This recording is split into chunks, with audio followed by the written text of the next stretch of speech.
Hey Dad, how you doing? I'm doing all right, Matt. What's up? Not much. So I got that coupe you liked. So Okay. it's home. It's in the driveway. Um, and since you're going to be driving it, I wanted to ask you a couple questions before I start working on it too much and try and see. I don't know, just direction you wanted to go with a couple things. So it has a 302 from a 68 Galaxy with a FMX transmission. I don't know if you remember that automatic transmission or not. Yeah, that was the early. That was the early automatic. Oh, okay. It was the FMX, and you got to use specific fluid with it. You got to use the FMX fluid with it. You can't use Dextron 3. Oh, okay. I didn't know that. Well, I mean, the new Dextron may be compatible. Okay. But when they first came out with the newer transmissions, the C6s, Oh, okay. Yep. they came out with the FMX transmission. Then it came out with the C6s. Okay. And the C6s used Dextron. Oh. You could not use Dextron in the FMX transmissions. Oh. It messed up the seals in the FMX. Okay. So maybe I'll Okay. have to go to the newer fluid when we go through it all. You're all right with it staying automatic? Is that cool for you? That's fine with me. I mean, it's unless you wanted to switch it. No. Drive either. Okay. You know. Well, I was gonna leave. I'm happy with either. Okay. Well, I figured it'd be a cruiser, so you'd be all right with that transmission, as far as I was concerned. How do you feel about white walls? You all right with white walls? Yeah, I'm fine with it. I mean, it's just I'm just going to be driving it. It's not, Yeah, but you gotta look cool. The nicer the car, the better. But you know. I was tempted to maybe see if I can get a buddy to help me, do a easy, simple paint job, or maybe do like a kind of like satin paint job that the bodywork doesn't have to be like, as nice as like my T or something. Like a flat. Yeah, satin or flat. I wouldn't do black, but you could do like a maroon or something like it is, and do it in a satin, and it'll be a little more forgiving for bodywork. Because I just can't put a $10,000 paint job on a $12,000 car. No, it wouldn't make you wouldn't be able to get recouped the money of the paint job. Yeah. I mean, I'm happy to help you out, but I'm not that wealthy that I can. I'm not wealthy at all, but. I mean, and we had talked about it. It's not permanently my vehicle. You're going to eventually sell it. Yeah, whenever you get bored of it, or I find something cooler for you. Well, I mean, so basically, you got to look at it at a way where you don't want to lose money when you have to sell it. Yeah, definitely. I mean, the car is basically yours. I'm just going to be using it. Well, I'm building it so you can have fun in it. So if you help me lead me, how do you feel about? Is a maroon type color neat to you, or do you not like reds? Well, that's okay. All right. Trying to think. How about steering wheels? I don't like the steering wheel on it. Are you okay with like a bigger kind of like 50, 60 steering wheel? It's got like a. I guess I'm not quite. I don't think it's been, I think, a long time since I drove anything with a big steering wheel. Well, it does have a Chevy tilt column on it. So I was thinking for you with making it easier for you to get in and out of the car, I was going to leave the tilt column. Okay. Because I don't really like them, but it's practical for you getting in and out of the car. So I could put a bigger steering wheel that'll look retro on it, but then it'll have the tilt column for you, so you can flip it up and get in and out of the car a little easier. You wrote in that I'm going to make exhaust like the Red 34. That's straight exhaust but goes out the back. You all right with that? It's a little louder, but it won't be too bad. That's fine. Okay. And I'm going to lower it some, kind of like that 34. I'm not going to slam it like crazy low, but I was going to definitely lower it some. So you can't do any off-roading with it, but it shouldn't be too bad. So is it where you, the campgrounds where you're staying in the summers, is that have like rough to get in and out of, or is it not too bad? It's not too bad, but it's not like the roads to get back there are kind of like all back roads. They're not, Yeah, you yeah. know, real windy.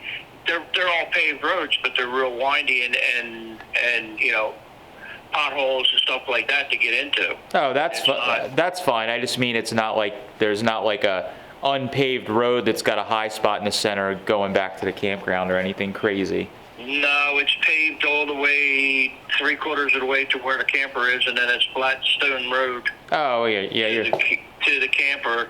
okay. You know, I mean, those roads have been in there for years. Okay, yeah, that's fine then. Their entrance is paved into it past the swimming pool, and we're right behind the pool. Okay. So you got to drive like 100 yards on stone. Oh, that's fine. I'm not going to make it that low. I just wanted to make sure it wasn't like, you know, something that you're going to rip the car up getting in and out. That's the majority of it. I just figured I'd check with you now that we're like, I got it and we're going to start tinkering on it this winter. I wanted to get a couple things, because if you said you hated white walls, well, then I'd probably change it to black walls. But I don't really have a preference. I don't see what would be a problem with the white walls. no, it's just more your taste. I'm letting you have some creative, You know, I don't.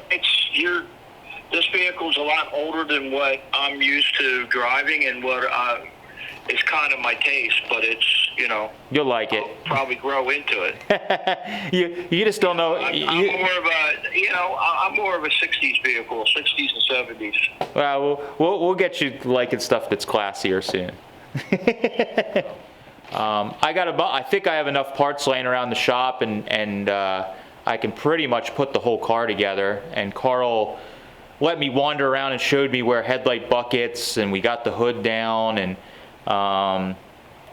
a bunch of the parts that were missing he had laying around. So I found a lot of the stuff that the car needed, you know, just laying around the shop, or he had hanging on the wall. So I got to find a set of bumpers for it, and the one window. That's the big thing. And he thinks he has the window. He just might have lost it. So I got to dig harder at his place. So I thought you said the bumpers were hanging up on the wall. You showed you. well, You said there's the bumpers. No, there was a splash pan for a bumper hanging, and there's one bumper on the one wall, but we didn't pull it down yet. So I got to see. I have some old ribbed Plymouth bumpers that guys used to use, but I got to see how nice they are. If they're too crappy, they may look bad on the car, but that's not a big deal. That's pretty easy to figure out bumpers. It'll look a little better than a rusted out Toyota pickup truck like you used to drive. Well, that's what Jimmy was talking about giving back to me. I was trying to get him to find me a cheap car, but every time I talk to him about it, he has such a market for the cars. Yep. He doesn't really want to give me one of the cars. So what you're saying is I'm actually the better son, because I'm giving you a kick-ass old car. I'm giving you a neat old car. I don't know. Not trying to compete. I know, I'm just messing around. This is something you can drive around for a little while, and like I said, if you get tired of it, you don't like it, we can always sell it. It's not a big deal, but it gives me an excuse to put the car back on the road and see how you like driving an old hot rod.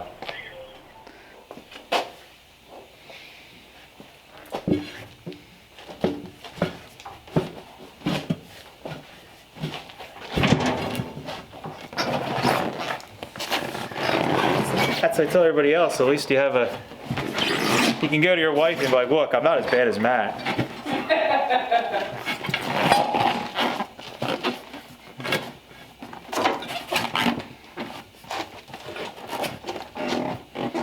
It's like no matter what you do, you can just always use me as the example. Look.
So much easier.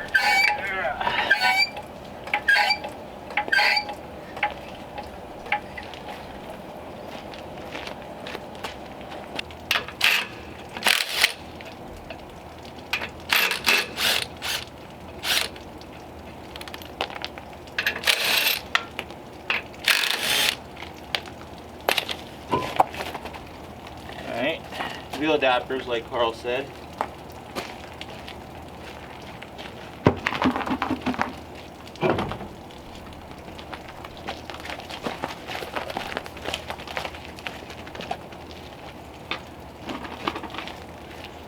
Alright, so taking a look. I haven't looked really under this car hardly at all.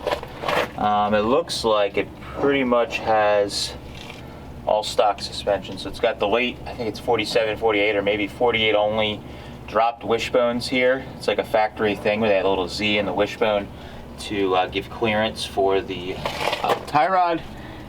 And it's got, this is all newfangled stuff to me. It's got a sway bar from the factory on it. There's stock shocks. Carl he mentioned to me that he put adapters on it all around so that the bolt pattern was the Chevy pattern, so it was easier if you got a flat. Makes sense. Let's see. Front suspension is all stock, but it's all in great shape. I mean, nothing's really like ultra rotten on this car. There's a couple little patches that are in here that are really hard to see, that I can see. Maybe you can see it better there. A couple little patches in the body there somebody did over time. No big deal, as expected, but frame's pretty clean in here. It's got cobwebs from sitting forever. So I'm gonna get the front wheels thrown on. Oh, that drum's a little sticky. Get the front wheels thrown back on, and we can drop it down, do the rear, and see how it looks with some new wheels and tires. Hey man. Hey buddy, what are you doing? Hi. Where you been? Huh? Stick around. Stay a while.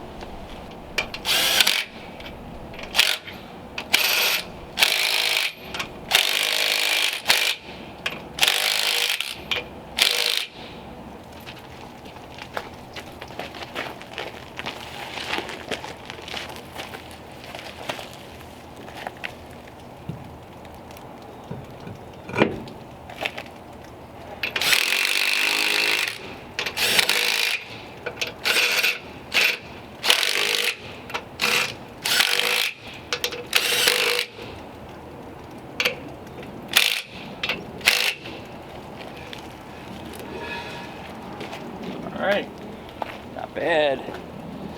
Front end down.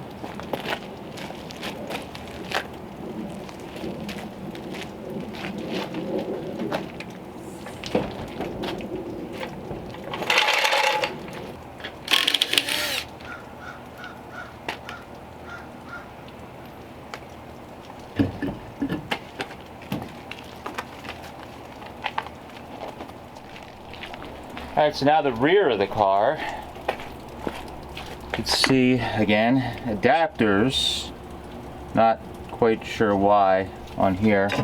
This supposedly is a Tri-5 Chevy rear, so we should be able to put them right on. Hopefully these fatter tires don't cause an issue. I may have to pull them off if that's the case. But you can see they used you know, the pieces of the suspension for the rear. We used all that, and then they welded, I don't even know. Actually, that's not too bad. I know it's super hard to see, but they welded the spring hangers on, and it actually looks like a half decent job. So there you go, Carl and his brother. He said it's got a brand new dual exhaust, which it actually does look like it's pretty fresh, going all the way up through, so that might save us a little bit of work. I thought it was going to be like really bad. It's got electric fuel pump, he mentioned, which I'm sure is probably no good at this point. But check out the other side. And really, the car is pretty dang clean. Carl's, you know, of course, he's from the generation that you could buy these things like original paint, no rust. And he was saying, oh, it's got a bit of rust, but I don't really see hardly any anywhere. But again, suspension, it's got the rear like sway bar, panhard bar type thing, tube shocks, all that stuff is all on there. They welded it on. So we'll have to check or inspect all that when we lift it up in the air. I'm going to probably change the fuel tank in this thing, so we'll need to check all that, just make sure the welding's not scary. So now we can get the rear tires on and see what this thing looks like. What do you think, buddy?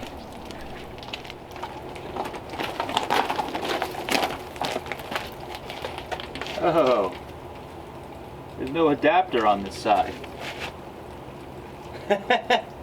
Okay. Adapter on one side, but not the other.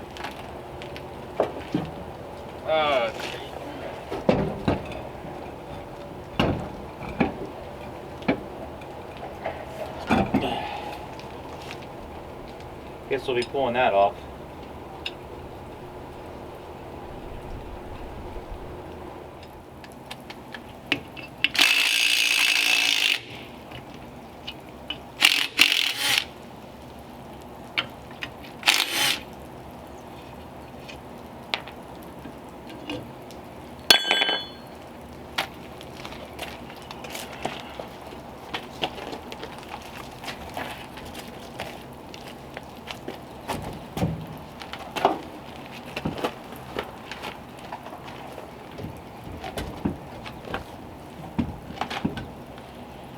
Uh-oh. Go up a little bit.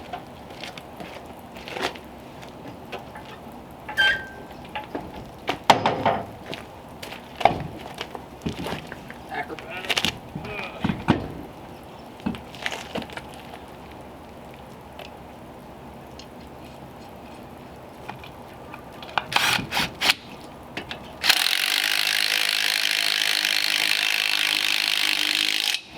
Now's the time.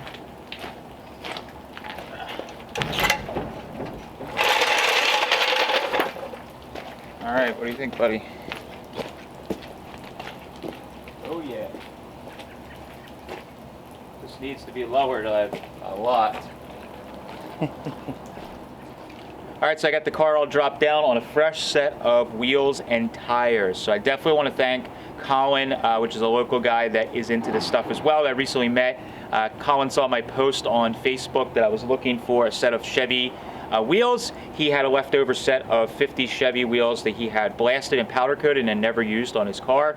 And he basically came over and said, let's trade something, which I love doing. So I traded some stuff that took up less space in his shop that was neat, and I got some wheels that I needed for the car. So I'm really happy about that. And I'm actually digging the all black wheels with no trim rings or hubcaps. So I think I'm gonna kind of leave it like this. It kind of gives it like a little bit more of a like hot rod theme to it. So we'll see how everything progresses. Like I always say, I like these cars kind of speak to me, and as you're building them with the parts that come along, it'll kind of tell you what it wants. I have flipper hubcaps in the shop, but I'm not quite sure that it's going to match the look I want for this car. So we got to see. But the next couple of things we need to do, number one on this car, is we need to get it in the shop so we can really start working on it. The 39 is nearing completion as far as being drivable. So we're going to try and get all that done before winter actually hits, and then we can actually move that car, store it somewhere else, and then we can pull this car in the shop and work on it over the winter. And that will get this car inside, and we'll be making progress on it. Now, what I want to do is pull the whole front end of the car off. We'd have the sheet metal just like lightly mocked up.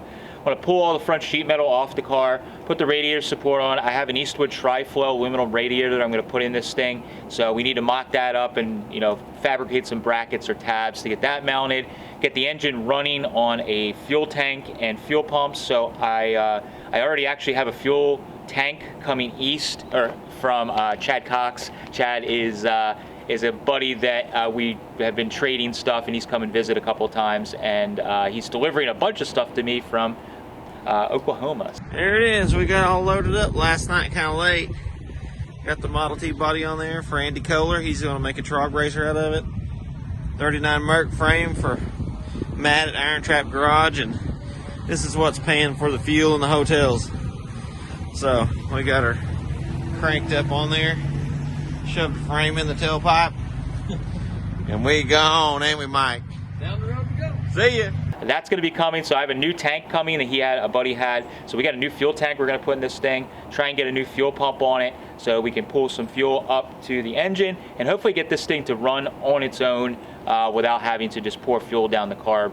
We can get that done. So if we get a cooling system and get the fuel system all hooked up, then at least the thing runs and we can move it in and out of the shop if we need to jockey things around, which is kind of the most important thing in my shop because I have way too much crap. So I also need to look on the wall. I got a bunch of drop axles like I always do have hanging, and I'm going to try and find a drop axle that fits this car. Definitely need to drop the front end and the rear end down, but the front end is a good start.